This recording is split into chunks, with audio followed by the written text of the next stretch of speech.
সংঘর্ষের কারণ হচ্ছে সিটি কলেজ মনে হয় রাস্তা অবরোধ করেছিল 7 দফা দাবি নিয়ে। ঢাকা কলেজের বাস যাচ্ছিল, তারা বাস ভেঙে দিয়েছে ঢাকা কলেজে। আমি হচ্ছে একজন সমন্বয় বেসরকারি ছাত্র আন্দোলনের ক্যাম্পাসে আমাকে 4 থেকে 5টা বাড়ি দিচ্ছে, এখানে দিচ্ছে, এখানে হাতে। আমাদের কোনো বিরোধ নাই, প্রচুর রেসপেক্ট করি বাংলাদেশ সেনাবাহিনীকে। আমরা প্রচুর রেসপেক্ট করি বাংলাদেশ সেনাবাহিনীকে, কিন্তু আজকের যে ঘটনাটা খুবই মর্মান্তিক হয়েছে, খুবই খারাপ লেগেছে যে তারা আমাদেরকে 5 আগস্ট সেদিন ছাত্রলীগ সেম ভাবে দৌড়াইছে আমাদের ক্যাম্পাসের মধ্যে। সে দৌড়টা আমরা আজকেও দিচ্ছি, ছাত্রলীগ যেভাবে দৌড়াইছে এদিকে ওইদিক, আজকে সেনাবাহিনী আমাদেরকে দৌড়াইছে কেন? সেনাবাহিনী আমাকে 4 থেকে 5টা বাড়ি দিচ্ছে, এখানে দিচ্ছে, এখানে হাতে। আমি দৌড়ে ক্যাম্পাসে ঢুকে গেছি, বলছি ক্যাম্পাসে ঢুকবেন না কেন, বলছি ক্যাম্পাসে ঢুকে বাইরে এসে আমাকে ক্যাম্পাসের ভিতরে ঢুকে আমাদের অডিটোরিয়ামে গ্লাস ভেঙে দিছে।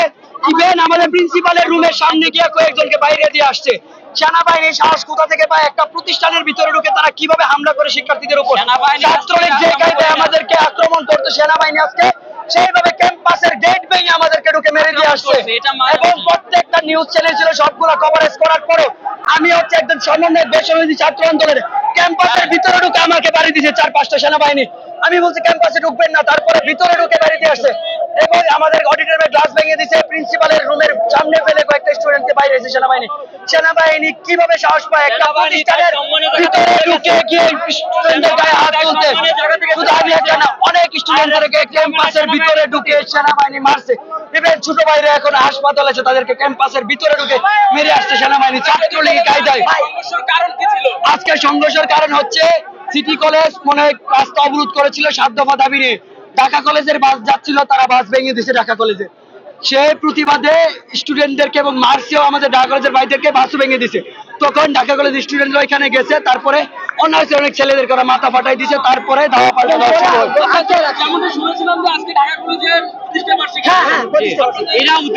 আজকে ঢাকা কলেজের প্রতিষ্ঠা বার্ষিকী ছিল, পাশাপাশি সিটি কলেজ আপনারা জানেন 20 দিনের মতো বন্ধ ছিল, তাদের কার্যক্রম শুরু হয়েছে এবং তারা 7 দফা দাবি নিয়ে হয়তো রাস্তা অবরোধ করেছিল এবং ঢাকা কলেজের বাস তারা ভেঙে দিয়েছে।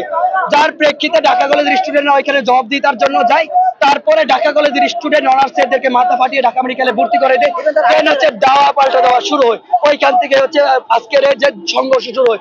তারপর থেকে সেনাবাহিনী থেকে দেখা গেছে যে শুধু ঢাকা কলেজকে প্রতিহত করার জন্য তারা ঢাকা কলেজকে লাঠিচার্জ দিতে ক্যাম্পাসের ভিতরে এনে tear gas, police tear gas, cocktail, sound grenade পর্যন্ত ক্যাম্পাসে মেরেছে। তারা কি করে একটা ক্যাম্পাসের ভিতরে এবং আমাদের ক্যাম্পাস সেনাবাহিনী আমরা গেট লাগাই দিছি, ডাক্তারের গেট ভেঙে ঢুকে আমাদেরকে আমরা ক্যাম্পাসে না ঢুকতে পারে গেট লাগাই দিছি, তারা গেট ভেঙে ক্যাম্পাসে ঢুকে আমাদেরকে মারছে এবং আমাদের প্রিন্সিপালের রুমের সামনে ফেলে স্টুডেন্টদেরকে মারছে।